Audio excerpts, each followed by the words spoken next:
معنا اتصال. أنا أحمد محمد الشامي. أخذت على واحد قبيلي 2 عماير، هل علي إثم؟ بالعكس، الله يوفقك، انطلق بس، الله يوفقك، أنا أسأله وادعيه.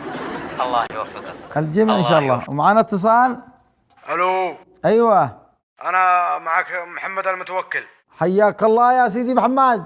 ما بالله دينت من واحد يمني فلوس كثير، وتصدق انه جاي يطلبها مني.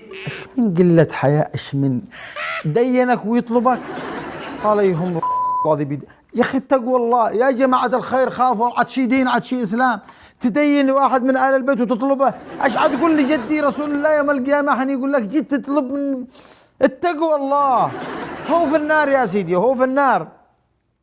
معنا اتصال. يعني يا شيخ سرقتنا ونحن كيف يعني؟ تقول السلام عليكم.